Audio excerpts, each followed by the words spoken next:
This is Talkback 721-1290 or 1-800-568-5309. This is Newstalk KGVO, AM 1290 and 98.3 FM.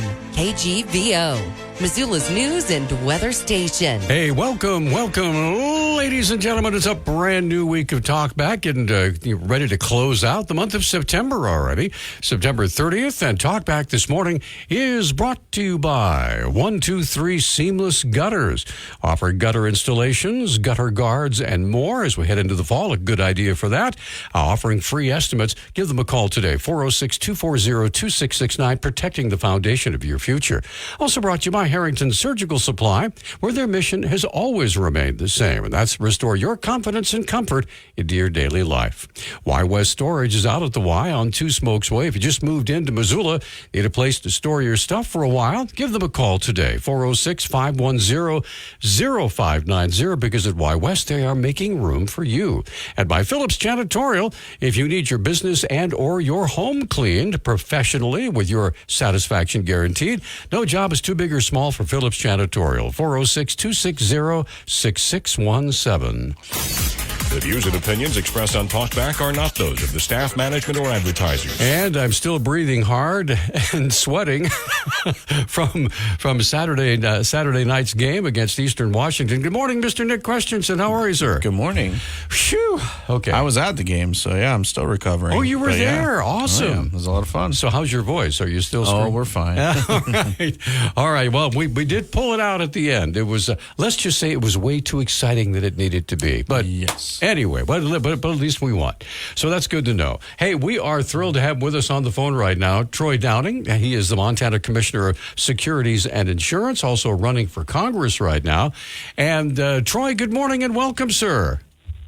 Good morning. Happy to be here. Thanks for having me. You bet. It's a pleasure to have you on. Okay, so what's going on? We only have you for a half an hour, so what is going on in your world? I know that you've been traveling, campaigning, that sort of thing, but what's going on in the Office of Securities and Insurance?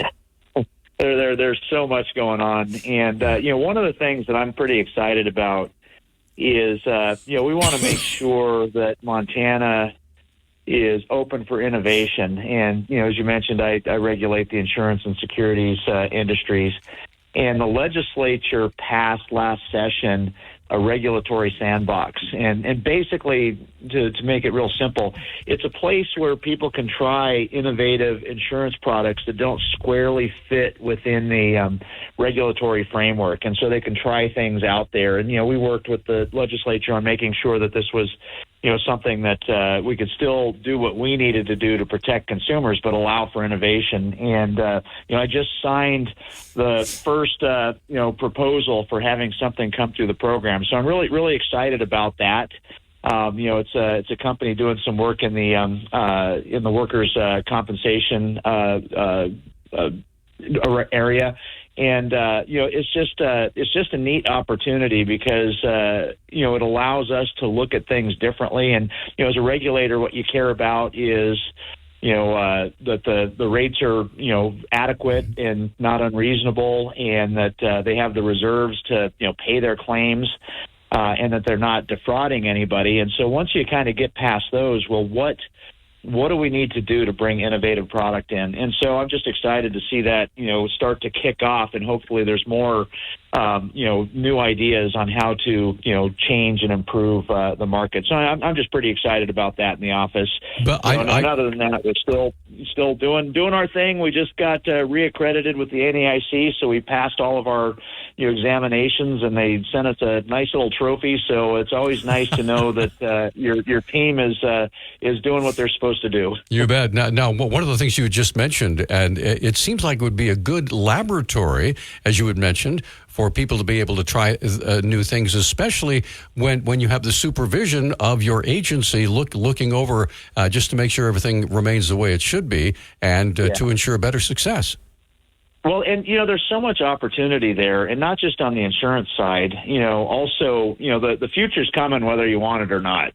And so on the security side, just understanding, what the future brings in terms of, distributed ledgers and blockchain and crypto, and what does that mean, as we kind of enter into this next phase, as we see, those areas grow and see what the opportunities are, see what the risks are, and make sure that we are, handling that. Like one of the things that just happened in Congress, not too long ago, was this FIT 21 bill, which what it's really attempting to do is create a reasonable framework so that cryptocurrencies can be brought. Well, actually, to put it really simply, to prevent things like FTX, that Sam Bankman-Fried debacle, which was probably one of the biggest financial frauds we've seen since Bernie Madoff.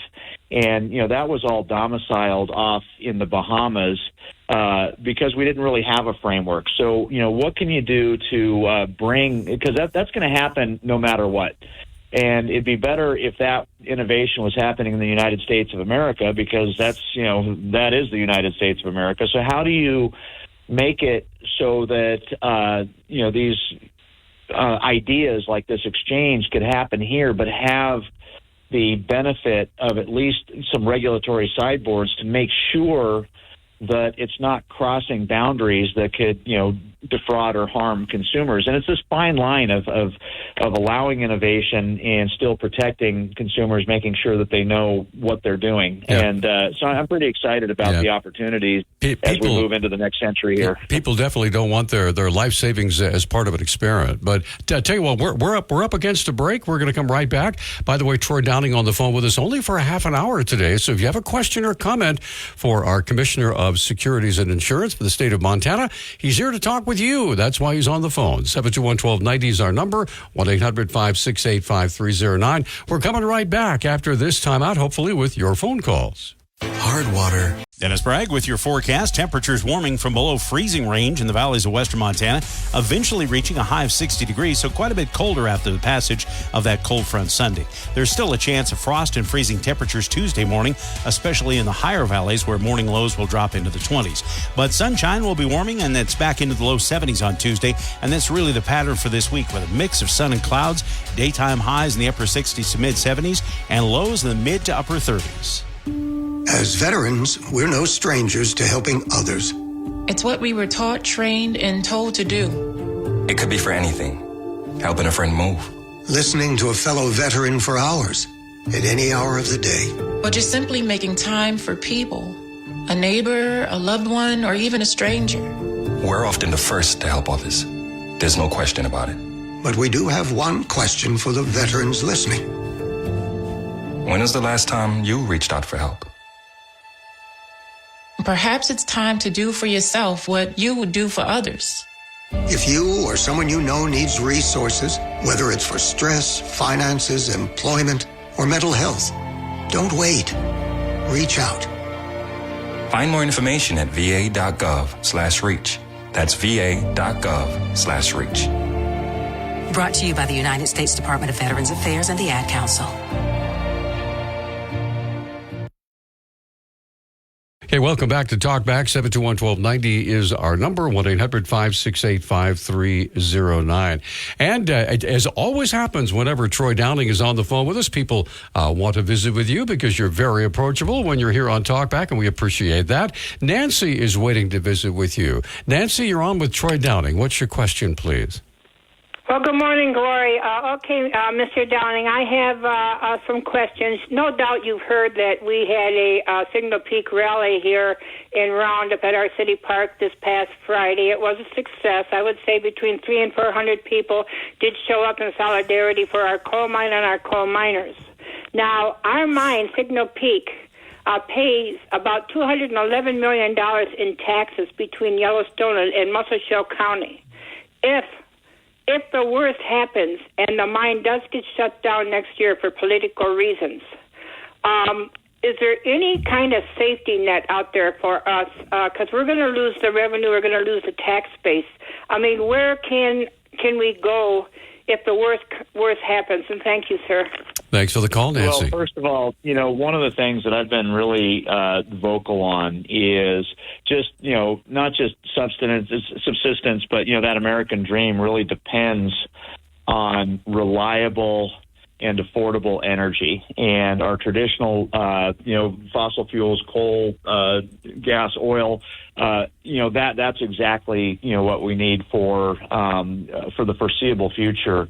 And I mean, that's not just, the jobs in your area, which are obviously incredibly important, but, for the economy of the state and for, I really put that into the national security arena and being able to produce our own energy. I've been to Signal Peak, and I think it's just incredible what they're doing there. That longwall mining is really interesting technology. Almost looks like something from the original Star Wars when you see how they do that. But it's really, really impressive. And some of the issues that I am hoping will be addressed, and we'll attempt to address these if can, is there's so much of that coal that is underneath, federal land and not state land, and the feds have policies really trying to prevent that from being mined, even though it's under 800 feet of overburden.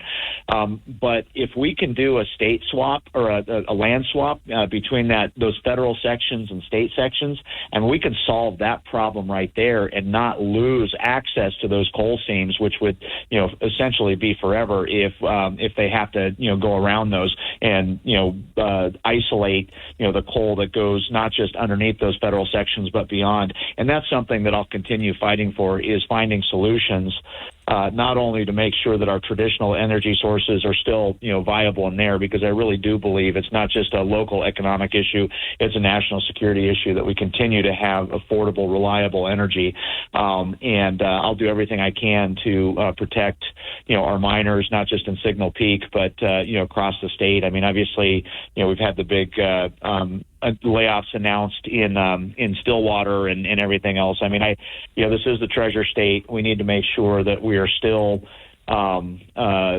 creating those jobs and contributing to not just our local economy, but also to our national security. But I will do everything I can to make sure that that economic driver that Signal Peak is continues. And when the Keystone Pipeline was X'd out with a signature of a pen, there are many counties in eastern Montana who saw their fortunes literally go, flying away because of what could have been a wonderful economic boost that would have stayed for generations.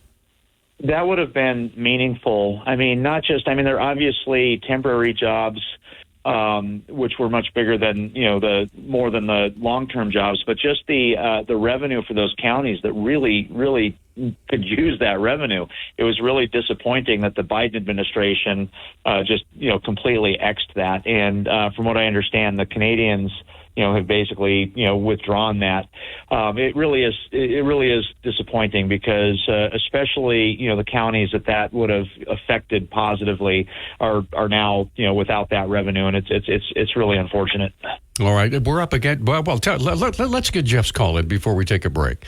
Jeff, good morning. You're on with Troy Downey. Go ahead, please. KGVO, this is Nick. Hey, good morning. Good to talk to you again, Troy. Question, I've been reading a lot about AI and how much energy it uses in data centers in particular. And I mean, the energy intensive use of AI in data centers is really a big problem. And I think it's estimated that the NSA, National Security Agency data center in Utah uses more electricity than the state of Idaho. And so, First of all, as in your current job, does that fall within your wheelhouse in any way? And then as a member of Congress, what would you do to make sure that Montana continues to have the power that it needs? I mean, what can you do at a federal level to affect state energy production? I'll tell you what, Jeff, I'm gonna put you on hold and let you stay here because we're up against a break, and we also have Harry's call standing by. Troy will have you answer Jeff's question when we return right after this quick timeout. Pretty much. As veterans, we're no strangers to helping others. It's what we were taught, trained, and told to do. It could be for anything. Helping a friend move. Listening to a fellow veteran for hours, at any hour of the day. Or just simply making time for people. A neighbor, a loved one, or even a stranger. We're often the first to help others. There's no question about it. But we do have one question for the veterans listening. When was the last time you reached out for help? Perhaps it's time to do for yourself what you would do for others. If you or someone you know needs resources, whether it's for stress, finances, employment, or mental health, don't wait. Reach out. Find more information at va.gov/reach. That's va.gov/reach. Brought to you by the United States Department of Veterans Affairs and the Ad Council. Unused prescription opioid pain medicines can spell trouble. They can spell risk if taken by someone they weren't prescribed for, harm if accidentally taken by a child or pet, or overdose if they're not used as directed. Safely dispose of opioids before they can hurt your family. Find a drug take-back option such as medicine drop boxes. You may find these in your community at local pharmacies or police stations. Visit www.fda.gov/drug disposal. We are back on Talk Back. Troy Downey joining us right now. Jeff is on the phone with us and asked some very interesting questions. So, Troy, please go ahead. Sorry for the break. Yeah, well, first of all, your question was about artificial intelligence, and I mean, what an incredible opportunity, but also what a scary thing, that brings. There's so much unknowns, and as a regulator, we have to deal with AI in what its uses are in rating insurance, and there's so many places that comes in. But I think your question was not so much about the opportunities and risks with AI, but with the power consumption. And I know AI, of course, takes power, but what really takes power is mining crypto. And if you think of our lives becoming more and more, online, more things, in the cloud, more of this, the power requirements are just growing exponentially. And, at some point, we're really going to have to look at some, serious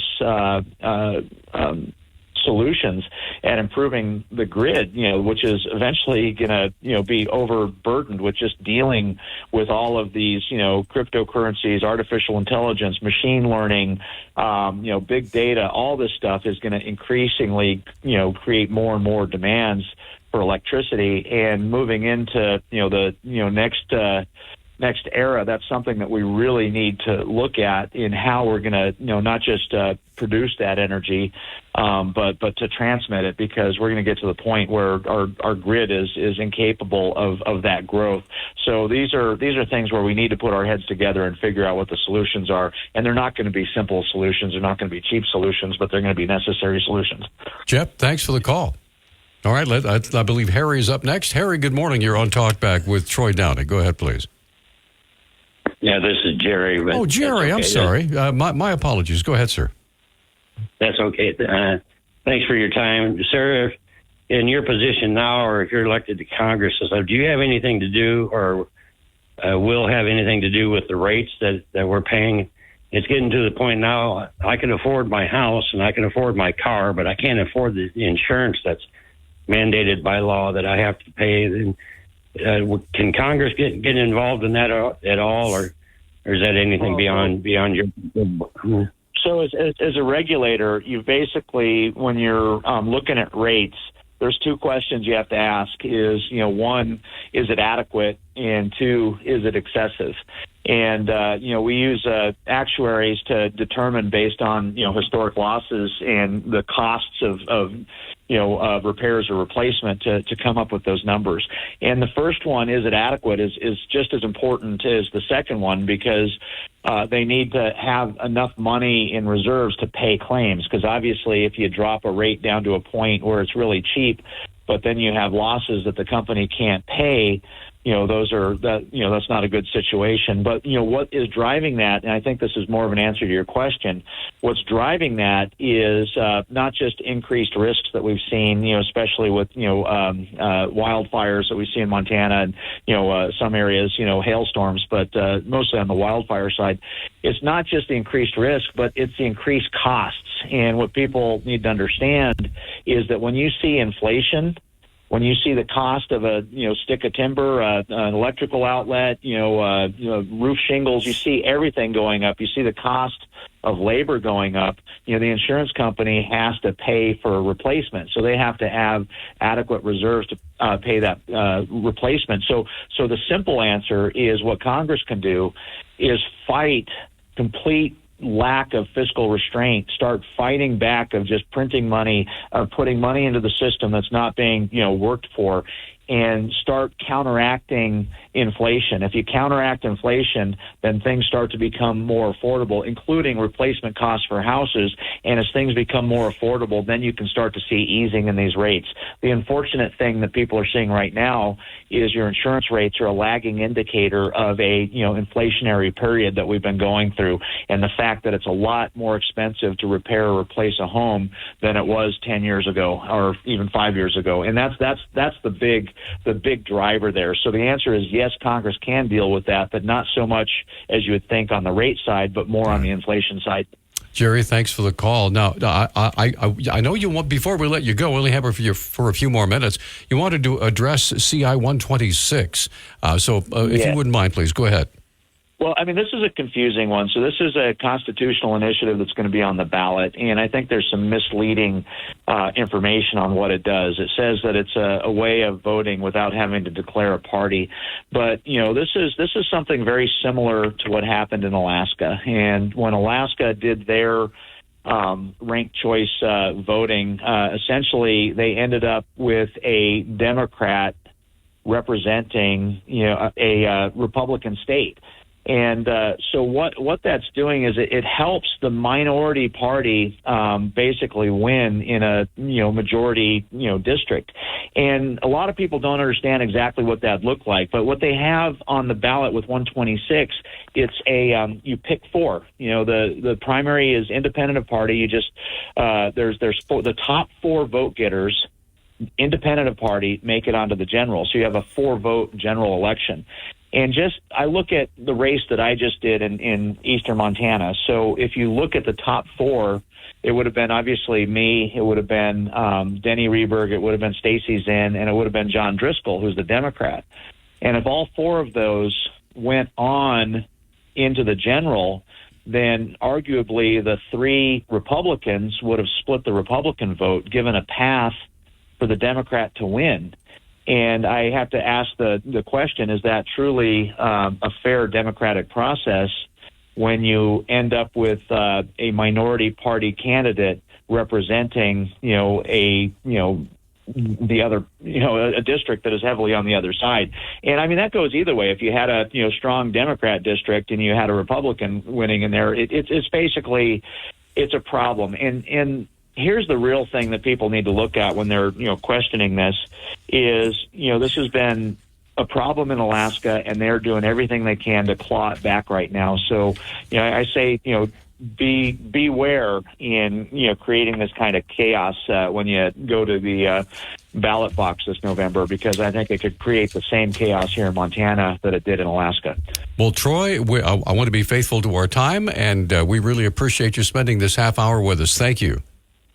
All right. Thank you. Anytime. We'll talk to you soon. We'd love to have you on anytime you're available. We're going to come right back. And also joining us here in the studio this morning, Dr. Patrick Barkey, Director of the University of Montana's Bureau of Business and Economic Research. He's going to be with us from now until 10 o'clock. So we're going to shift gears a little bit, talk about Montana's economy and what's going on from his perspective. And the phone lines are open. So if you have a question for Patrick Barkey, we would solicit those calls as well. 721-1290 is our number. 1-800-568-5309. You can also use the KGVO app. We're coming right back. Dennis Bragg with your forecast. Temperatures warming from below freezing range in the valleys of western Montana, eventually reaching a high of 60 degrees, so quite a bit colder after the passage of that cold front Sunday. There's still a chance of frost and freezing temperatures Tuesday morning, especially in the higher valleys where morning lows will drop into the 20s. But sunshine will be warming, and that's back into the low 70s on Tuesday, and that's really the pattern for this week, with a mix of sun and clouds, daytime highs in the upper 60s to mid 70s, and lows in the mid to upper 30s. Okay, welcome back. This is Talk Back. 721-1290 is our number. Peter Christian here, Nick Christensen over there, taking your phone calls, producing Talk Back this morning. And want to say thank you to Troy Downing, our Commissioner of Securities and Insurance, for spending a half hour with us. But right now, we have Dr. Patrick Barkey joining us here in the studio. He's the director of the University of Montana's Bureau of Business and Economic Research.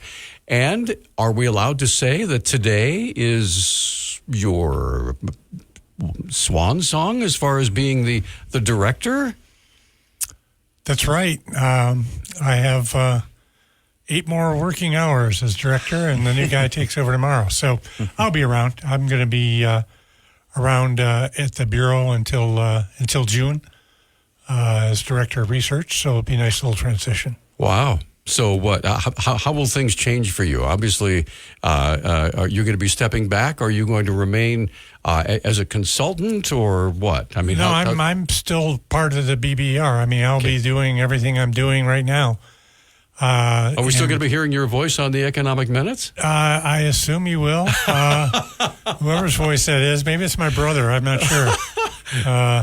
No, I you won't see much difference from the outside world, but. Yeah, it's a transition. Take about 3/4 of a year to really get it all done, but we'll be moving off to greener pastures eventually, but not quite yet. All right. Well, it's good. By the way, thank you for all that you've done for us and for being a regular guest on our show. It's been great. Well, I would say thanks to you and Nick as well. Yeah. For, and you're not going anywhere from us. No. So I'm still under your thumb for the next 90 minutes or whatever it is. Well, we have Catherine who's waiting on the phone to visit with you. Catherine, good morning. You're on with Dr. Barkey. Go ahead, please. Good morning. I wanted to ask your perspective on this. The International Longshoremen's Association said it's 85,000 members, along with tens of thousands of dock workers and maritime workers around the world will go on strike Tuesday, and they're going to strike at all Atlantic and Gulf Coast ports from Maine to Texas. What do you think how do you think this is going to affect us, the United States, and maybe even the world, in terms of the supply chain? And do you think this is actually going to go on, or what is your opinion on all this? Thank you. Thanks for the call, Catherine. That's Mm-hmm. I've already bought extra toilet paper and paper towels, so just to forestall the issue. Go ahead. Yeah, I've already started to read about it. It's kind of interesting timing. It's pretty good timing from the union's point of view because it's just before Christmas and everything's coming in. So, I don't have a lot of opinions about these labor management disputes. I mean, they're fighting for a slice of the pie, and something will happen. In terms of its disruptive effects, I think, supply chains are in a heck of a lot better shape than they were a few years ago. So there's some leeway to maneuver around this, although they just settled a big dispute in Canada. I guess my one comment overall would be these kinds of disputes are an inevitable consequence of the inflation of the last 2.5 years. So you have a lot of pressure on worker paychecks right now, a lot of dissatisfaction. People are offered 25% raises, and then that's declared to not be enough, and all this sort of thing. That didn't happen so much 6-7 years ago because we were dealing with a fairly slow erosion of purchasing power, whereas in the last 2.5 years it's been much more significant. So I don't know. I guess I would expect some more of this until things get more normalized in terms of what's going on with inflation. Now, could that also trickle down to truck drivers and railroads and that sort of thing? The basics that bring all of these things into our communities. I don't know. I'm not knowledgeable enough about that. I think there is quite a bit of heterogeneity. I mean, we had some issues with West Coast ports.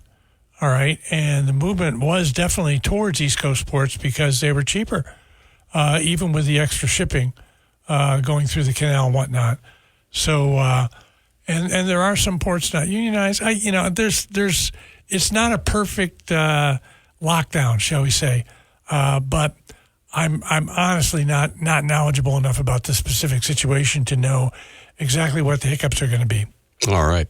Let's get another call on the line. This is Dave. Dave, good morning. Thanks for holding. You're on with Dr. Barkey. Go ahead. Yeah, good morning. About inflation. I still hark back to the Trump administration and their PP program and their ERC program. These programs were terribly run, mismanaged, and a whole lot of the money was corrupt, gone to the wrong people. And combined with all that money that Trump administration spent and the Biden administration threw out too, is a major factor in causing inflation. And my wife, who's a CPA, gets really upset about the ERC program. She says 90% of that money was corrupt. But I also like to say, I would like to ask you about tariffs. What do you think? Is tariffs a tax on foreign countries, or is that a tax on American consumers? All right. Thanks, Dave. Oh, tell you what, we're exactly a minute away from a break, so I want to give you plenty of, that's a big question, so we'll give you more time to answer when we come back from the break. And by the way, all of our phone lines are open if you have a question or a comment for Dr. Patrick Barkey, Director of UM's Bureau of Business and Economic Research. He'll be here with us till 10, so give us a call or use the KGVO app. 721-1290 is our number. Right now with less... Lorraine knew she wanted to adopt a teenager from foster care. I love teenagers. I think it adds an element of fun because you can really do activities as a family that everybody loves. The Dave Thomas Foundation for Adoption believes you're never too old for family. More than 20,000 children in the U.S. are at risk of aging out of foster care without a family. Learn how you can help at davethomasfoundation.org. Wounded Warrior Project helps post 9/11 veterans and their families realize what's possible. With support and resources that bring warriors together and empower them to become stronger, both inside and out.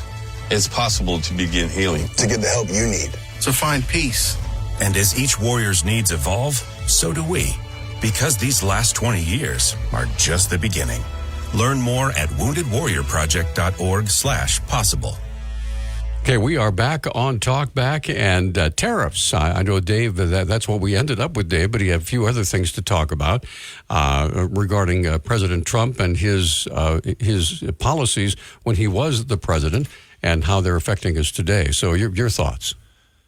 Well, I'm going to punt on tariffs for just a second. Let's talk about the corruption in the programs. So I think that's a legitimate complaint. 90%, let's quote actual numbers here. So I don't know what the fraction of spending on the Paycheck Protection Program and some of the other program. I don't know what you're talking about. That particular acronym didn't ring a bell. But clearly there was a lot of misspent money, and that shouldn't be minimized. That's tragic. The one thing that I would give the Trump administration a hall pass on is the timing of that.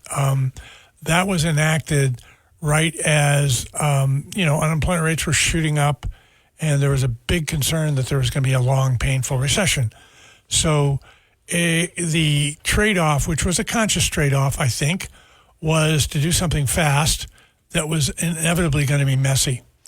And I think one of the issues with government spending programs overall is these gotcha moments, okay? So in other words, if I can expose the hammer that costs $2,000, if I can expose this or that as something that's misspent money, then that's going to make the government be really careful next time. And of course, when they're really careful and they're trying to spend money to keep an economy afloat, they might as well not even try because it takes so long to spend and witness what's going on today. So I give them a hall pass for that, but you're absolutely right. I mean, the corruption, the waste, the leakage, it went up with the amount of spending that was compiled with the next administration, et cetera. With respect to tariffs, who's it a tax on? Well, I'll be honest with you. I hope we don't have to find out, because if tariffs to the level that are being talked about are in fact enacted, then we're going to learn. I mean, a tariff is like any other surcharge. It's a tax by any other name. It's nominally paid by someone, and then what? Okay, so if the tariff is so high that the product does not even come into the country, as would be the case with Chinese EVs, then there's no tax, essentially, in the following sense. There's no product for sale. So, okay, but the price is paid nonetheless by consumers who have limited choice and arguably pay a higher price for domestically produced merchandise. So, I think that's the factor that's going on is who is this tax ultimately picked up by? Who is paying more for what they had previously, and the result being the tax, which might be collected from the company, but consumers get it from the pass-through. So, it's just more bad policy. Maybe it's necessary policy in some cases. I wouldn't say it never is, but it's kind of an ugly way to finance the government, if you ask me. Let's talk about housing, because I know that several of your economic minutes for this week deal specifically with housing and housing costs and building and that sort of thing. Where are we in that time frame? I mean, as far as is it getting any better? Is it getting worse? Because the price of homes continues to rise, and it becomes less and less affordable for people to either build or buy, and of course the cost of rent is going up as well. So everybody's kind of stuck right now. Well, hard to address all that in a couple of breaths of air, Peter. Just pay no attention to what those advertisers want. Let me talk for a while. Yeah. But no, I think it's changing. I think that would be the word I would use for housing. It's interesting. Politically, it seems to be changing a bit. We're starting to hear national, especially on the Democratic side, politicians talking about how we need to build more housing, which is they don't have policies to do that, but at least they're talking about it. I think there's a little bit more recognition that if you're coming to a forum and you're against this particular housing development or whatever, you have to back up your arguments a little bit more now. But in terms of the market, what's happening? Rents are going up, prices are going up, perhaps. In Montana, perhaps. We don't have great data, especially on rents. They're not going up everywhere. They're going down in some of the higher price markets. Okay, they're coming down from spectacularly high levels, so maybe that's not too impressive. So right now in housing, there was, and before interest rates went up, a pretty big supply response. Particularly here in Missoula, there was quite a bit of multifamily that came online. I think that has softened some of the increases. I think there's also some movement in interest rates, which is probably too small and too recent to have much of an impact. So I think that's changing slightly. The overall issue, though, of underbuilding is going to take quite a bit of time to address. And I do not yet see any real concrete policies out there to make that happen. To make it happen more effectively, to make it happen as it's needed. That's the underlying problem with affordability. But the short-term swings in the marketplace, I think they're changing, and they're changing a little bit to the better from the point of view of Montanans. All right, so do you see with the legislative session coming up, they're going to be going after property taxes and how to ameliorate that situation? But do you see them also, have you had a chance to look and see if there's any legislation clearing the way, if you will, for more building? Well, first off, it's not even October yet, and there will, as always is the case in a legislative session, there'll be bazillions of bills introduced to do everything. 80% of them are dead on arrival. You get your moment in the sun, you stand up on the pulpit, you announce your bill, and then that's that. And it goes to wherever these things go to. So I think it's way too early to know. Okay. I do think though that there's been a little bit of an appetite by the legislature to dive into this, but I don't think it's enough, quite frankly. And I don't think there's a real plan out there I hate to use that word, but a strategy, I guess would be a better word, to try to overcome what is clearly a very strong local resistance to the kind of housing addition that's needed to bring some of these prices down to earth. What kind of housing is needed? And if you could describe the opposition. Well, the housing that's needed is, high density, market-based housing in the urban areas where the needs are most acute. That would include portions of Flathead County, it would include portions of Gallatin County, maybe even into Missoula County. It's easy for me to say, and there is a lot happening there. I mean, there's a ton of building. I mean, Belgrade has exploded to become, the fourth biggest city in Montana? I'm not sure if I've got that right, but it's right up there in the rankings now, which is amazing and a fairly recent phenomenon. But I think the issue with housing, I mean, I'll give you an example. I looked at the housing growth of Missoula since the mid-'90s to today, and housing costs roughly, I think it was 4 times more today in Missoula than in the mid-'90s. All right? Now, that's a gee whiz number, right? Then I looked at what happened in L.A., Los Angeles, right? Guess what? 4 times as expensive in Los Angeles. We're right up there with California in terms of growth. Our housing price growth is right up there. So, and that's Missoula, which isn't even the fastest growing area.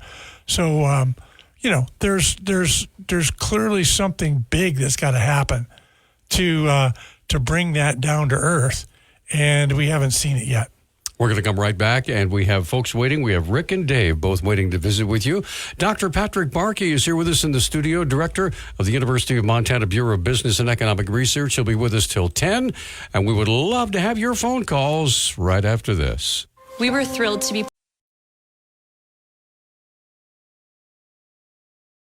We are back. We're chatting here in the studio, and we forget what's going on.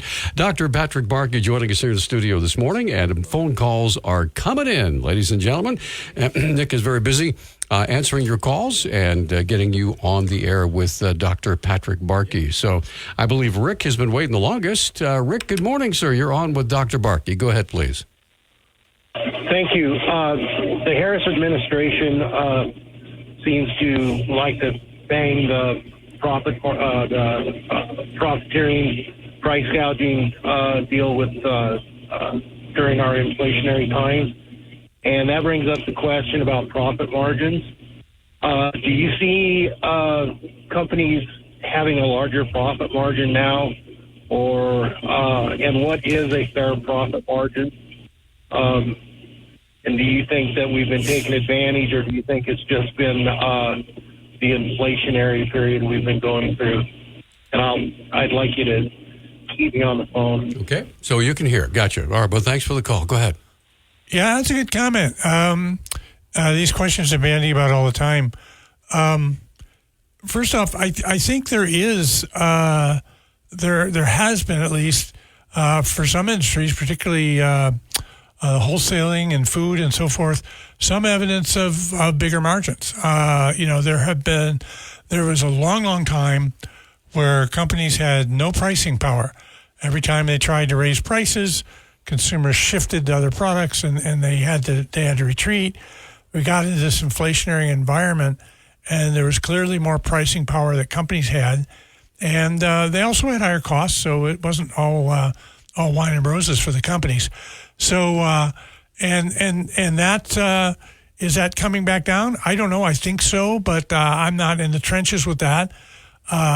So coming back to what's a fair profit margin, that's the beauty of markets. That's the beauty of economics, right? I mean, a fair profit margin is to an economist is whatever you can get away with, because the real force for keeping profit margins in check is competition. So if you have very high, this is sort of economics 101, right? I mean, if you have very high profits doing something, other people notice, they want to get in the same business, and their competition whittles away the prices. So I don't think there's any question that what, as you refer to as the Harris administration, which makes me laugh a little bit, but it's actually the Biden administration, but there you go. I know what you mean. There's no question that they've they've found a boogeyman, if you will, if I can still use that phrase, or if I have to be a boogie person. Is that what I have to say? Boogie down, but, baby. There you go. But, the question is, what's the remedy? And that, I think, is a misguided notion that we can somehow just sort of step in as some sort of impartial arbiter. I had a Montana Minute recently where I was really laying into this myth of the impartial regulator who's going to be a referee, blow the whistle, and send the team back 10 yards. You're fined for excessive profits. That kind of regulator doesn't exist. So I think profits are part of it. No question about it. The process of eliminating those profits, though, is something that's already happening, should be allowed to happen, and would be made a lot worse by trying to get involved in the millions and millions of prices out there in the economy. And in other words, the government should keep their hand out of it and let the market right itself? Well, it depends on what it is, but government's involved in lots of things with the economy, but in terms of trying to regulate profits across a wide spectrum of industries, I mean, do you want to have like a Northwestern Energy utility rate hearing every time they try to raise the price of a loaf of bread? I mean, I don't think anybody's envisioning that, but yet that's kind of where we're going. All right, let's. I think, do we have time to get one more call on, Nick? Let's see if we can get Cody on the line. At least we can get the question out, and we might have to wait till the top of the hour to get the answer. But Cody, good morning. You're on Talkback. Go ahead, please, sir. Hey, good morning. I'll try to keep it quick. Thank you for taking my call. I got two questions. You just now mentioned the increase of housing prices compared to California. For instance, you said they were both 400% increase from the 90s. I've also heard several times you mentioned in the Economic Minute that our taxes and such are on par with other states. My question to you is our income, has Montana's income increased at the same level as other states? Because as I understand it, it has not. And the burden between the level of income and the level of increases in Montana is significantly less, which creates quite a large burden here in Montana. And I was just wondering about that, so I'll take your answer on the air. Thank you. Okay, thanks for the call. Got a minute and a half. Patrick? Well, let's start with the taxes one. Most of the time when you do a comparison of taxes across states, and I'll be honest with you, it depends on how you measure all this stuff, but usually it's measured per dollar. So, for example, when we look at property taxes, when people like me say that property taxes are average in Montana across other states, what that means is the level of taxation per dollar of property. And the same with income. When people talk about, and I'm not saying that we're equal on income taxes. I'd have to look that one up. But when they look at tax burden, it's per dollar of income. So New York has sky-high taxes, but they also have high taxes per dollar of income as well. So, it's like, they talk about the gross tax burden. So I think there is a correction for at least that. All right. Well, we're up against our top of the hour break. I'm going to ask Dana and Dave if they wouldn't mind holding through the top of the hour break. We have another hour to go with Dr. Patrick Barkey. If you'd like to get in the queue, give us a call during the news break. We'd love to put you in there and get your question answered from Dr. Patrick Barkey, Director of the University of Montana Bureau of Business and Economic Research, 721-1290, 1-800-568-5309. Of course, we'll be back after the top of the hour news. Stay with us. This is Talkback, 721-1290 or 1-800-568-5309. This is Newstalk KGVO, AM 1290 and 98.3 FM. KGVO, Missoula's news and weather station. Hey, welcome back, everybody. It's hour number 2 of Talkback for this Monday, September 30th. And Talkback this morning is brought to you by Y West Storage out at the Y on Two Smokes Way. If you need storage, and a lot of people do, the number, put this in your phone, 406-510-0590. At Y West, we're making room for you. Also brought to you by Harrington Surgical Supply. You can feel confident in their discreet and knowledgeable guidance on a multitude of products and medical supplies. 123 Seamless Gutters is family owned and operated. They can handle everything that has to do with gutters, so you don't have to. 406-240-2669, protecting the foundation of your future. And by Phillips Janitorial, both residential and commercial cleaning, your home and your business. They do it all.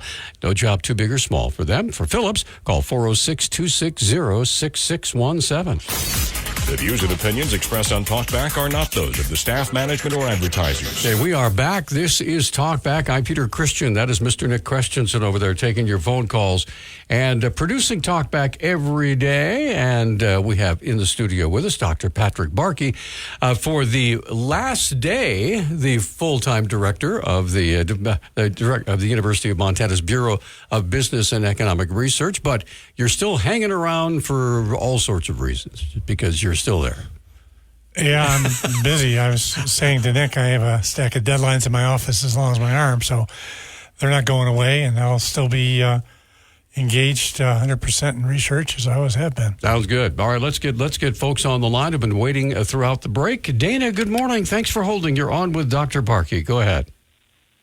Good morning, and thanks for taking my call. I really enjoy your program. I'd like your thoughts on tariffs and corporate income taxes. Both can be thought of as a tax that is paid by the consumer. Why are tariffs bad, but corporate income taxes are not? Finally, why would any item that is also produced in America be allowed to be imported without some tariff related to the corporate income tax that the domestic producer is paying?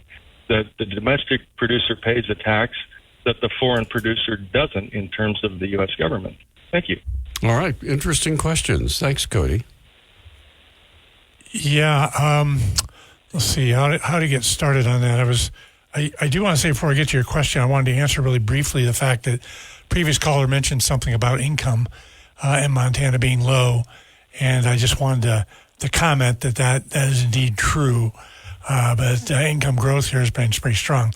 So to your question about corporate income taxes, bad, tariffs, good, I don't analyze things in that way. I think the history of tariffs is interesting. You may know this, but that was the two ways in which the federal government made its money for almost the first 80 or 90 years of its existence were tariffs, mostly on British products to try to help the American industry grow, and on land sales. That would be public land sales. The same issue which is in the crosshairs in most of the television programs I see, television advertising I see. So I don't think in terms of what's good or bad. The difference between tariffs and corporate income tax, a tariff invites retaliation.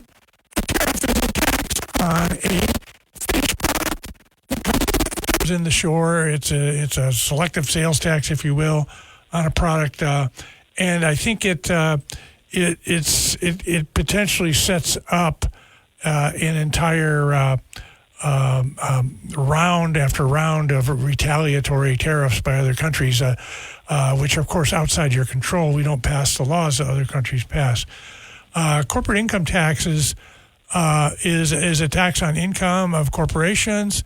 There have been times, and we're going through such a time, when the mix of income tilts one way or the other, either towards workers or towards companies, which is by and large corporations. Not only that's not solely that in Montana, obviously, and so I think the corporate income tax is seen as a way to try to step in and pass the burden from one to the other. It's not obvious that corporate income taxes are all passed on. There's certainly a lot of evidence for that. They ultimately fall on people, that's true. But people who own shares, people who are owners of companies, can be expected to pick up at least part of that. Part of it shows up in a little less job growth, a little less wages, and so forth. So they spread out a lot. It's kind of a funny comparison, though, to make, right? Because the corporate income tax is a fairly broad tax. And if you're incorporated, you pay this tax. It's an expected tax in the sense that most industrialized economies have a corporate income tax. So it's not one that you're at a huge disadvantage to levy. So I think, but whereas a tariff is really more of a policy instrument and less of a revenue generating instrument. And the limit, when you have a high enough tariff, a punitive tariff, the products don't even make it on shore. They don't show up. So, I don't know what else to say about that. Does that help you, Dana? Well, wouldn't if we're importing widgets and we make widgets domestically, if you make it domestically, the corporation that exists will pay some income tax. If it's made offshore and imported with zero tariff, the government collects zero for the in a sense, production of an item. I don't see how that is very workable. I mean, and in that model, I guess we'd be better to import everything food for a lower cost to the consumer. Well, that doesn't follow at all. I mean, you're talking about a cost of production. I mean, you might as well argue that the domestic company pays zero for shipping when the foreign company has to ship it overseas. Is that fair? I mean, this is not the issue. The issue is taxes exist to support the activities of government, not to pick winners and to pick losers. When you impose tariffs on products, you are tilting the balance in terms of the cost of a foreign-produced item based on uneconomic issues, based on political issues, and that reduces the choice set of U.S. consumers. So consumers are the ones that pay the prices for these kinds of things. So I guess I don't see the purpose of government to somehow be this. To somehow have this scale of who pays what for taxes, what's fair. I won't let this good come in because you escaped this particular tax. It doesn't add up for me. Sorry. Cody, thanks for the call. Well, we're going to come. Dana. I'm sorry, Dana. We appreciate the call. We're going to come right back. We have Dave back with another question. 721-1290 is the number. 1-800-568-5309. Dr. Patrick Barkey is here in the studio with us this morning, director of U of M's Bureau of Business and Economic Research, and he'll be here till 10. So if you have a question, we'd love to hear from you after this. Hello, this is Dennis Bragg with your forecast. Temperatures warming from below freezing range in the valleys of western Montana, eventually reaching a high of 60 degrees, so quite a bit colder after the passage of that cold front Sunday. There's still a chance of frost and freezing temperatures Tuesday morning, especially in the higher valleys where morning lows will drop into the 20s. But sunshine will be warming, and it's back into the low 70s on Tuesday, and that's really the pattern for this week with a mix of sun and clouds, daytime highs in the upper 60s to mid 70s, and lows in the mid to upper 30s. We are back. This is Talkback. 721-1290 is our number. I'm Peter Christian. That is Nick Christensen over there taking your phone calls. Joining us in the studio is Dr. Patrick Barkey. Dave is waiting with another question. So, Dave, go ahead, please. Yeah, first of all, about the ERC program, that stands for Employment Retention Credit. And there was, in my wife's view, there was a huge amount of corruption in that program. But as far as housing prices go, I believe it started back when George W. Bush was president. The big recession, the big housing crash, when people left their homes vacant and went off to live in their relatives' basements. During that time, for that 10-year period, you couldn't give away houses practically. I bought a house that has been vacant for months and lowered the rent and was able to rent it out. And that house is quadrupled in price. And, during that cycle, no one built houses because there were vacancies all over the place. And this is kind of a reaction to that Bush recession. All right. Thanks, Dave. Sure. Your thoughts, Patrick? Well, I mean, the timing of what you said. Thanks for the correction on there's a lot to unpack. Employment retention credit thing is. I'll note that. I think your timing's a little off, quite frankly, but it doesn't really make any difference because your point is well taken. There was a great recession, by the way, 07, 08. It's actually the recession of 08, 09, which, if I recall, 09 is when Barack Obama started in office, but I don't hold any. That's just a artifact of the calendar. I'm not, saying this or that person owns the recession. Bush's recession was in 01, 01 and 02, and there wasn't a housing issue related to that one. I think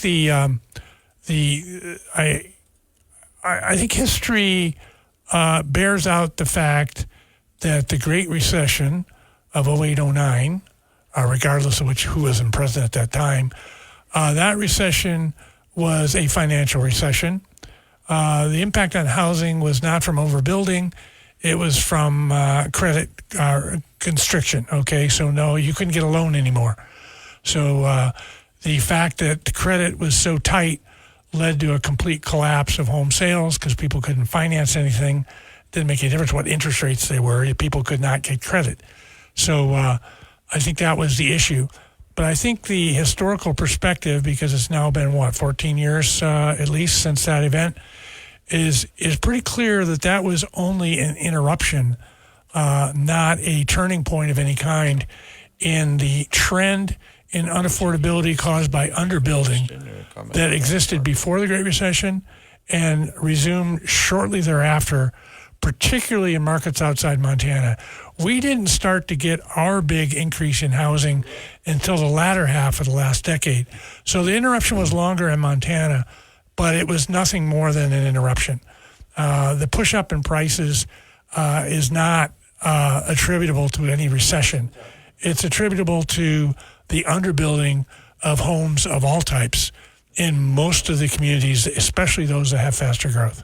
So are there states or perhaps you've been in touch with other directors of bureaus like yours in other states that have handled this differently, that have not had the problems that Montana has? Yeah, there have been, and that's why I was kind of astounded by when late Mayor Engen said, "Well, I don't know anybody else that's handling this problem," and all you got to do is look at the Sun Belt. The Sun Belt, and for that matter, all you have to do is go back in history and go to a long enough period back. And the history of growth in the U.S. has always been a history of housing growth and economic growth at the same time. It's only in the last 2 decades, only in the urbanized areas, and it's lately spread to the West, where that has not been the case. So you go to Houston, go to Dallas. Our daughter used to live in Fort Worth. You go to these areas, and lately their prices are starting to come up. I do agree with that. It's hard to go anywhere. You're not seeing housing price increases. But they have not had the multi-decade running imbalance between home building and economic growth. And I think it's rather profound. It's not a policy that's made that happen. Rather, it's been the absence of policies which are up here in the East and in the West Coast that have brought about this result. Okay, with that, we're like a minute away from a break, and we have Tom, Harry, and Jeff who are all waiting to visit with you. We're going to come right back. I want to give everybody plenty of opportunities to get their questions in, so we'll take the break a minute early. We're going to come right back after this brief timeout. Stay with us, please.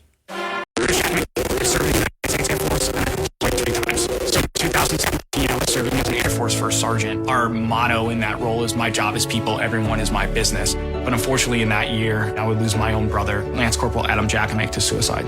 The majority of veteran suicides are from guns. I store my weapons securely, not only for myself, but for my family. Store all your guns securely. Help stop suicide. My service never stops. Brought to you by End Family Fire and the Ad Council. Welcome back to Talkback. 721-1290 is our number, and 1-800-568-5309. Peter Christian here. Nick Christensen producing Talkback. And joining us in the studio, Dr. Patrick Barkey, Director of University of Montana Bureau of Business and Economic Research. Folks have been waiting. Let's get right to them. Tom, thank you for holding, sir. You're on Talkback. Go ahead, please. Yeah, good morning. I think summer is finally over. Anyway, I got a question for Dr. Barkey. The Democrats are always pushing for raising the minimum wage. Well, I'd just like you to answer a simple question. If $20 an hour is good, why not 30? Why not 40? Why not 50? So anyway, I'll listen on the radio. Okay. Thanks for the call. I'd like that. That would be nice. But I'm not paying it, so what the heck? Yeah, I've posed that question myself, words out of my own mouth. The argument for the minimum wage, it's it sort of reminds me, and not to mix in another controversial topic, but it reminds me of the push to ban VRBOs. Well, there aren't very many of them. So if we ban them, it doesn't make that much difference. I mean, the minimum wage is like, well, there's very few people that say it will destroy jobs. But the implication is that, it's just this one end of the wage spectrum, which of course is doesn't take into account that all ends of the wage spectrum are related. So it's something that is unfortunately it's been an argument that has led to its political acceptance. Is the fact that it, quote, doesn't affect many workers. All these people want it. So why don't we just pass it? And part of the art of political compromise, we want to keep everybody happy. We have a minimum wage. It's a distortion to the marketplace. It gets the government involved with telling businesses what they should pay. It directly impacts the costs of some pretty important businesses, but it's not very many, so we go ahead. I think it's the political argument that has justified the minimum wage, but the economic argument has always been that it turns employment into a lottery. If you're one of the lucky people that gets to keep your job through the minimum wage, so if you're a fast food worker in California and you've kept your job, you're happy. But if you're one of the people that can't get a job because it costs too much, because the employer went to automate, the employer didn't open an office, the employer backed off on hours, or if the employer attempted to push costs into prices, all those things are going to impact labor demand. So I don't know. I'm giving a long answer, but you said it as well as it could be said. The current federal minimum wage is $7.25 per hour. For Montana, it's $10.30 per hour. So, yeah, good luck with that. Well, but it's on the books, though, right? Right. So it's a big difference to change the minimum wage as opposed to instituting the minimum wage. Right. And so that is, you get the majority, you get the right political alignment, and presto, change-o, all those numbers could change. You bet. All right, let's get right back to the phones and say good morning to Harry. Harry, thanks for holding, sir. You're on with Patrick Barkey. Go ahead, please. Yeah, good morning. We should have had somebody called Dick just before me, so we have Tom, Dick, and Harry. But anyway, good morning, Patrick. On the tariffs thing, because Trump's saying, from what he says, he wants 60% on or better on China, supposedly to drive manufacturing in the United States. But the chances are that it would just drive it to, Taiwan or to India or to whatever, maybe Vietnam. Anyway, but then also he says, 10% across the board on everybody else. And if it does that, that would be also, I would take it on raw materials and also like parts. So I don't think of anything really in the United States that doesn't get parts or, raw material from other countries. So isn't that just inflationary across the board, or at least potentially inflationary? And you were earlier, you were talking about competition. There was a gal on 60 Minutes, not this last Sunday, but the Sunday before, I think, a gal named Han. I don't know. She has something about. She has some office in the government. She's talking about how monopolies. They haven't been. They enforcing the monopoly laws, so there is less and less competition. So the idea of competition is good, except for it's getting less competition. I mean, you look most obvious is like the internet, where you have Google buying up all these smaller companies and just pretty much buying up their competition. So the idea of competition is great, except for there really isn't that much competition. So what do you think of those things? Okay. Yeah, it's two pretty big and quite different questions. First off, would the tariffs be pushed through in the prices, and would that help fuel inflation? You bet. Now, it would help fuel higher prices. I don't know about inflation per se. So right now, for example, there is a tariff on sugar. It's been there forever. There's import quotas on sugar. All those things increase the price of sugar. Does that mean it keeps going up? Not necessarily. But nonetheless, it is something that is pushed through. Consumers see it in terms of higher prices. I think tariffs are an unusual animal as well, because there's a lot of law that exists that allows the president to change tariffs. There's a lot of leeway that's been shown by Congress in terms of trade legislations and so forth that allow the executive branch to make changes in tariffs. So that is part of the appeal of that is that you can, as a politician, it's great. You can come in, you can just change it, as opposed to wanting to make a change in the tax code, which would be a completely different animal, which would require going through Congress and a lot of deliberation. And that so is forth. a lengthy process. As it should be. Yeah. None of us would enjoy living in a place where taxes could change willy-nilly, but there are things. So that's part of the appeal of that. I think the idea, though, that tariffs are a realistic way to support the activities of government. Again, I hope we never have to find out, because if tariffs get to that level, then I think we're going to be in a world of hurt. What's forgotten in all this is that tariffs were being phased out. Tariffs as a policy instrument were being collectively reduced. Before we got into these trade wars, there were treaties and there were agreements, and there's something called GATT, which is almost all gone. General Agreement on Tariffs and Trade, where dozens of countries would sign up to make these kinds of arrangements. Because, as I said to an earlier caller, with respect to tariffs, it invites retaliation and it brings on impacts you don't see. Now, the other question was about. Now it's red. What was the other question? Sorry about that. Yeah. Yeah, as the second one, we're both saying you got me all wound up about tariffs. I don't know. That's all right. We're up against a break. 721-1290 is our number. We'll try to think of it during the break. 721-1290 is our number. Jeff is waiting to visit with us in just a minute.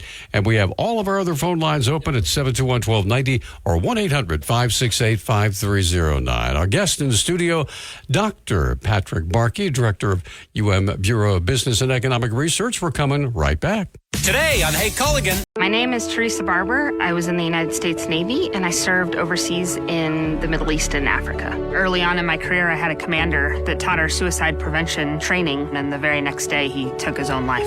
90% of suicide attempts involving a gun are fatal.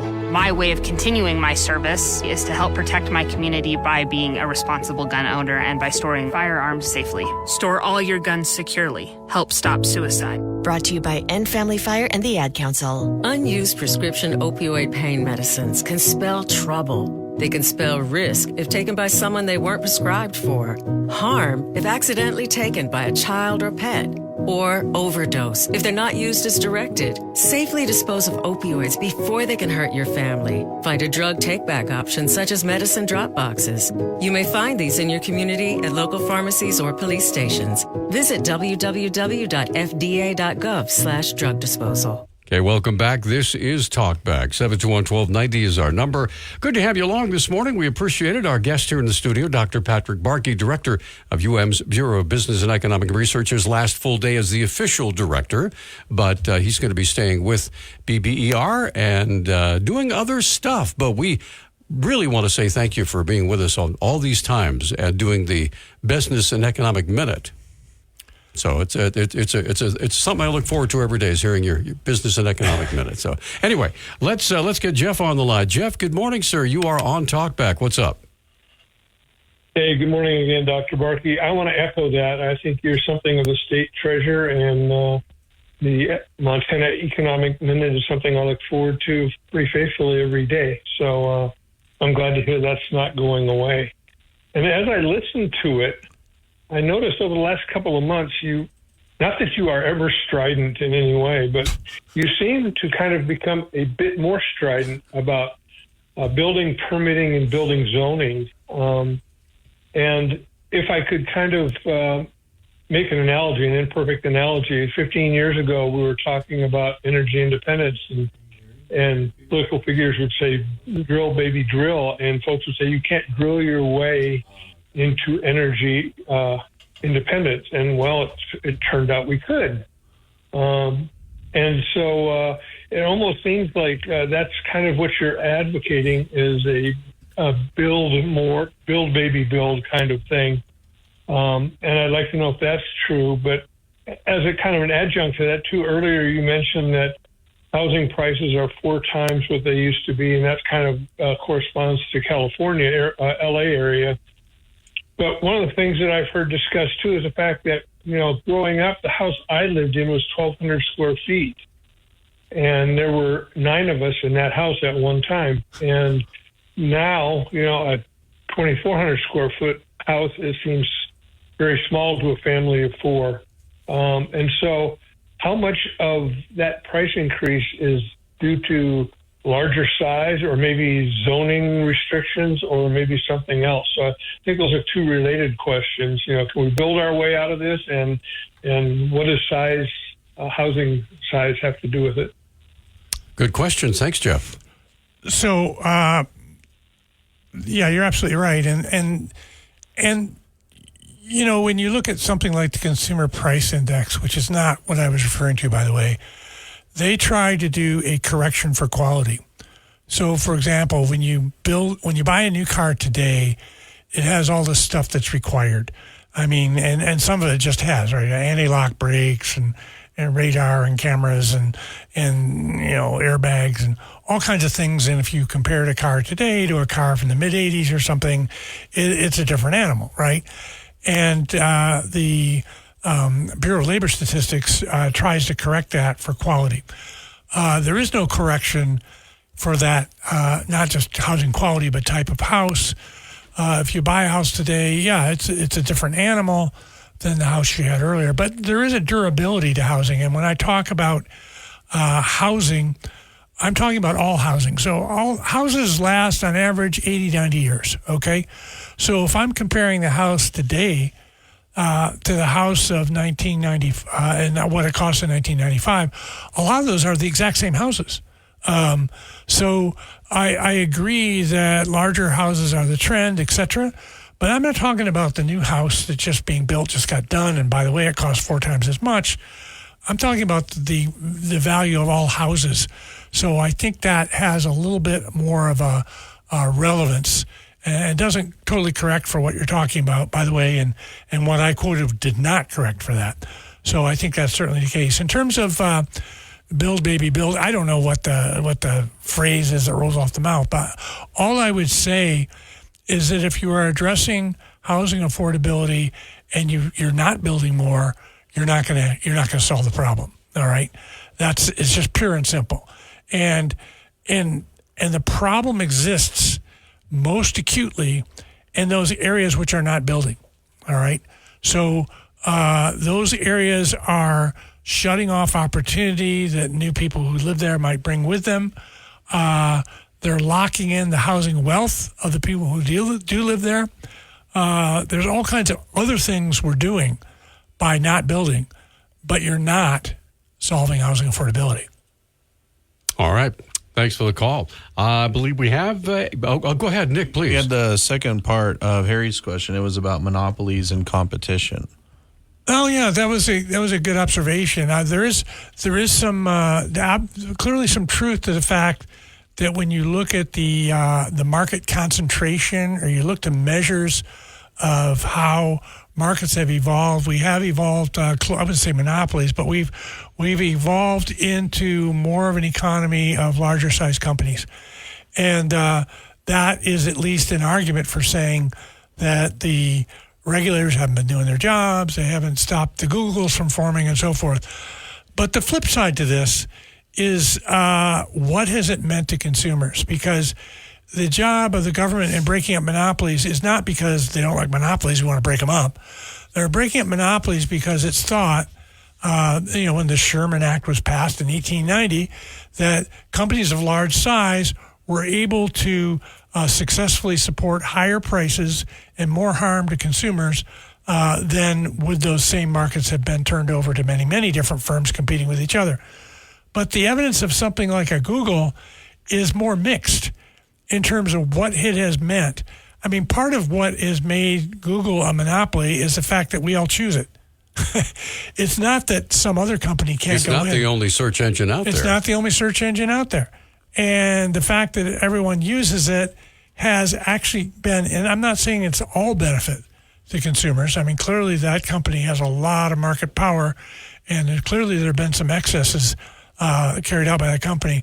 But not everything on that ledger is bad for consumers, and arguably that might be the case as well. I just heard that Dish and DirecTV are talking about merging.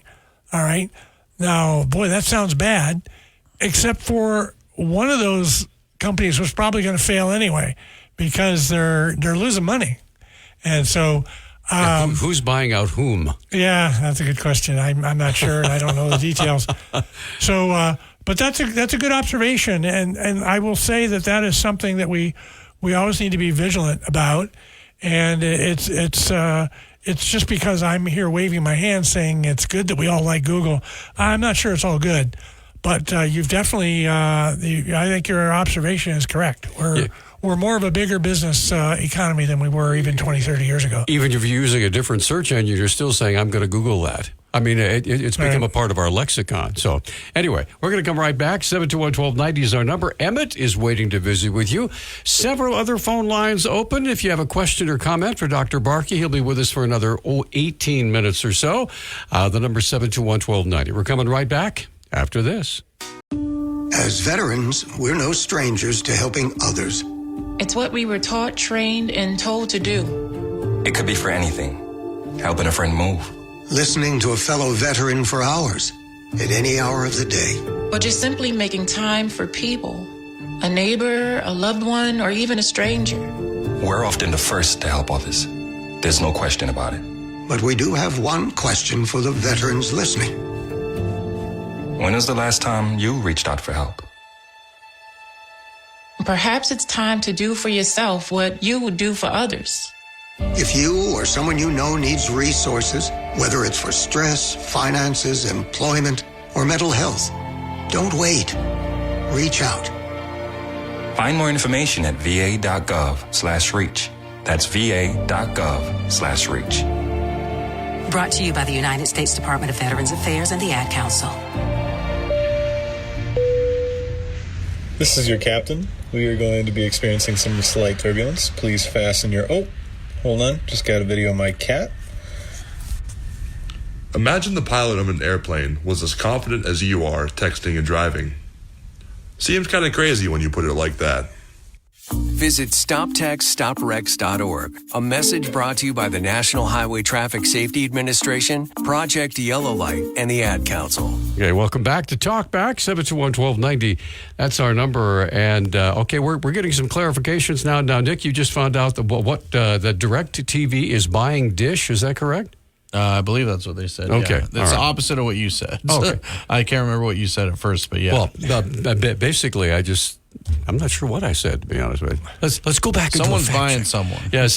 Anyway, let's get right back to the phones because folks are waiting, and I believe Emmett is up next. Emmett, good morning. You're on with Dr. Barkey. Go ahead, sir. Oh, thanks for taking my call. Well, I do have three questions. I'll try and keep them brief. The first one is, you mentioned about taxes in California or something about taxes on the dollar being different or taxes on the dollar. Well, what do you mean by taxes on the dollar? Because high taxes are high taxes. Second, there was the debate about the minimum wage, raising the minimum wage. Well, as a Roman Catholic, I've always believed, I think we may have discussed this, about a living wage. I think it's just social justice. I wear a lot of different hats, not only a Tea Party hat, but a social justice hat at times, and I do believe we should have wages to keep up with inflation. That's why I love, things like, unions. I love, Occupy Wall Street, just Catholic social justice. This is really important to me. Why would that be bad? But also, third, we've discussed inflation years about, we've discussed, you and I have discussed inflation. I guess my argument about inflation being compensatory or whatever, we can do a lot of shell games, but it seemed to me that I had more purchasing power with less money in the 1980s. Things seemed economically better for me and for a lot of other people. It's probably one reason I'm hooked on 80s music nowadays. Not necessarily because I loved it back then, but it takes me to a happier time when things were affordable. And so if you could answer those questions. Let's let him do that. Thanks for the call, Emmett. So go ahead. There are lots contained in that call. So go ahead, Dr. Barkey. Yeah, in the 1980s, you could buy a television set for $1,000. Now you can go to Costco and get one that's the size of your wall for less than half of that. Not all prices have gone up since the 80s. There's plenty of things that have gone down. You got a price of services. So you can be nostalgic about the 80s, but then how are you going to reheat your food if you don't have a microwave oven? So this is kind of like two of us arguing on sitting next to adjacent bar stools or something. Right. Not going to solve anything. High taxes are high taxes. I'm not sure what you mean by that. I mean, I know what a high tax is. It's any tax that I pay is a high tax by definition. So what I mean is per dollar. So if it's an income tax, what's the average rate? That's a percentage, right? So if you look at the sales tax, what is that? That's a tax per dollar sale. That's percentage. So that's what I mean by taxes per dollar. Per dollar of what? Corporate tax is per dollar of profit. That's just a way. And in doing so, you can compare states with different levels of sales, with different levels of income, etc. So I think that's pretty clear. In terms of minimum wage, listen, I'm an economist. I'm trying to look at the impact of policies on markets. And it's very simple. If you want to help those who have lower incomes, there are better ways to do it than minimum wage. Minimum wage is something which, I'm just repeating myself now, turns the job market into more of a lottery. So you may feel good, you may wave the justice flag and so forth for someone who benefits from the minimum wage. And there's also someone else that didn't get a job because of it. So it's something which is a direct intervention in a market outcome that has better solutions than that particular intervention. So I'll leave it at that. Okay, let's get right back to the phone. Say good morning to Elena. Elena, thanks for holding your own with Dr. Barkey. Go ahead, please. You're welcome. Good luck to you, Pat, whatever your endeavor is. I've enjoyed listening to you, and as far as that word that starts with a T, has an X in it, that four-letter word, five-letter word, whatever, no, it's as bad as, worse than all the other four-letter words I know. My question to you is, what are your thoughts about the government shutting down? I understand that our delegation, they all approved extension. As far as I'm concerned, they should shut the government down. The essentials will still be working. The non-essentials closed, and we have too many non-essentials. And the only thing that bothers me is that when the government reopens, they all get back pay. And so, but I think it should shut down. What's your opinion on that? Okay, thanks for the call, Elena. You're welcome. Well, I certainly understand your sentiment, and I don't think it's it's very responsible. I mean, we government is run by the people, supposed to be run by the people that we elect, and they have responsibility. And responsibility of government is to make sure the traffic light works. Responsibility of government is to make sure that the Army has ammunition in their guns. I mean, there's elemental responsibilities with running government. And I emphasize running, because if you shut the government down, you're basically saying we can't manage this. And so we're going to turn off the lights because what? Because we don't like the way it's run? Well, just look at yourself in the mirror. You're the ones running it. So I certainly agree with the sentiment, however, because the way we're running it, and particularly the way Congress is running it, lends itself to the kind of abuse that's brought us to the kind of budget impasses we see all the time. The continued running government by continuing resolution. What are we going to do? Well, we're going to do the same thing we've been doing in the last 4 or 5 years, and we're going to add a few more bucks to it. that's not running the government. That's kicking the can down the road. So I can understand the sentiment of those who say, look, we're not going to agree to an endless series of continuing resolutions because that's no way to run a government. Okay. And I would tend to agree with that, although that's a pretty big simplification. But the solution, if you will, of simply shutting the government down, I think is irresponsible. Quite frankly, where it ranks on the scale, and obviously on your scale, it's bad, but it's not as bad as doing what we're doing right now. And that's maybe a matter of opinion, but I tend to think that there's too many people that depend on government for some things. And I would argue that ultimately that's all of us, that we can't just turn the lights off, but we have to do something. We're going to come right back. The question is what to do, and that's why we elect people, to figure that kind of stuff out. So that at least that's who we turn to when stuff doesn't work right. So 721-1290 is our number. We're going to come right back. All of our phone lines are clear. If you have a question for Dr. Barkey, please give us a call. We'd love to hear from you in the next 8 minutes or so. We'll be back after this 1 minute timeout. Okay, we're coming right back. Actually, we are back after that 1 minute timeout. I was talking to myself. Dr. Patrick Barkey is joining us here in the studio this morning for another few minutes.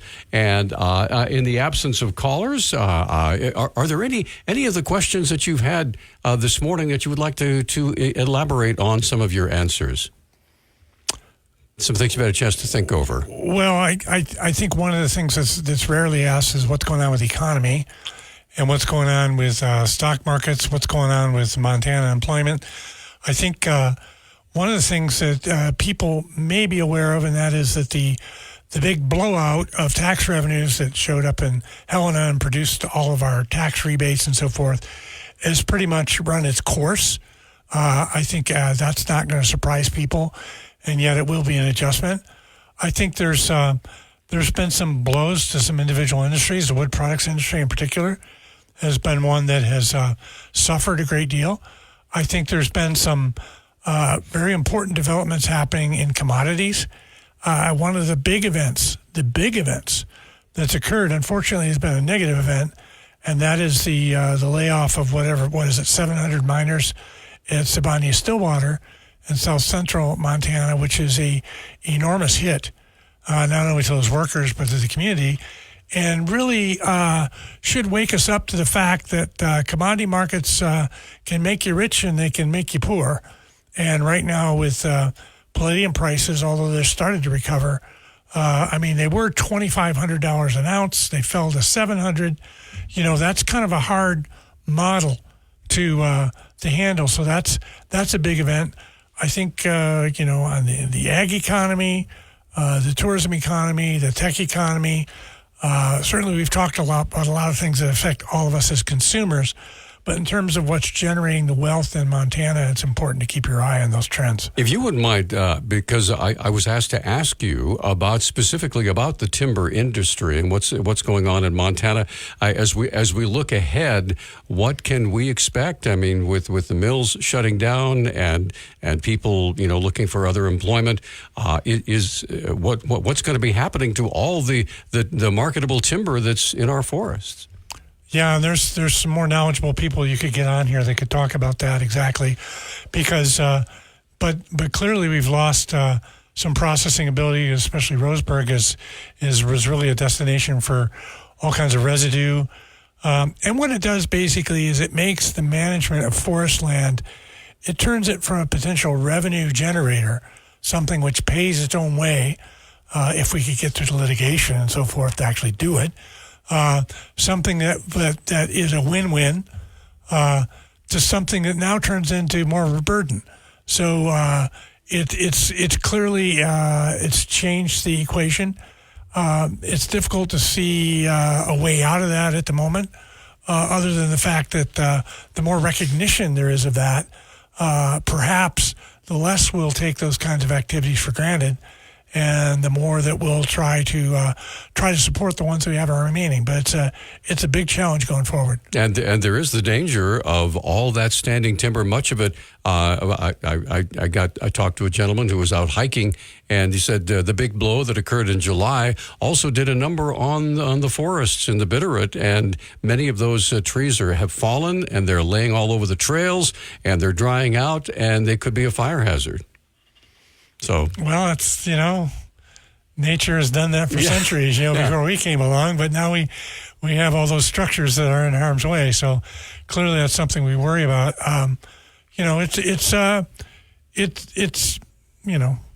It's unfortunate. It should remind us, though, that, businesses need support as well. And I'm not saying that means government payment type support, but we can't take their continued health and operation for granted. Got it. All right. So in the last 2 minutes, what else? What's coming up in the Bureau of Business and Economic Research we can look forward to? Well, there's a lot happening in the energy markets right now. We're involved with. I mean, the Northwestern's Laurel plant has come online. There's a lot of interest now in transmission capacity, which is something which is new. I mean, there's always been interest in it, but there's potential for a new DC line that would connect Colstrip to the western part of North Dakota. That would be a first of its kind. Those are happening all over. There's a little bit more interest now in retaining some of the nuclear capacity that exists, not just in California. There's the Bill Gates kind of facility in Wyoming, which is still in the talking stage as far as I know. So there's stuff happening there. And there's, we're back to the problems of housing, population growth. There was recently an article talking about Montana's population growth as being something that, it's making communities change, particularly Gallatin County, over towards Madison County. And I mentioned earlier about how Belgrade was a real city now. So that's a bit slower moving. We're planning our winter program, which will be our 50th time we've gone around the state. That happens in January. We're considering a theme on how AI is changing the economy and the workplace. So that'll be interesting. Dr. Barkey, always a pleasure having you. Thank you. Thank you very much, Peter and Nick. Yeah, you bet. Carry on. All right. So, Mr. Nick, what's coming up on tomorrow's fabulous program, sir? As we mentioned before, it would normally be global hotspots, but we had to move things around. So we're going to have the Montana World Affairs Council with Bob and his special guest, Robert Bryce, talking about energy. All right, good deal. All right, so I would encourage you to get out and enjoy this absolutely beautiful day. There's, sunshine everywhere, so enjoy it while we got it, because who knows what's going to happen as time goes on. The snow will come eventually, so let's get out there and enjoy it. I want to say thank you to Dr. Barkey and all of our callers this morning. You guys always make it a great program, and we appreciate each and every one of you. Have a great day, everybody. See you tomorrow morning at 8 o'clock. Most tax pros leave a message. It's Jane. I'm moving on to a TurboTax expert who beat your price. Adam Devine, tell him how I feel. Hey, tax pro, she's been thinking twice. Best believe TurboTax will beat your price. This is a tax break. Switch to a TurboTax Live expert and we'll beat what you paid your pro last tax season. Make the switch at TurboTax.com/beatyourprice. TurboTax full service only. Sign up by 12/20/2024 and file by 4/1/2025. Full details at TurboTax.com/beatyourprice.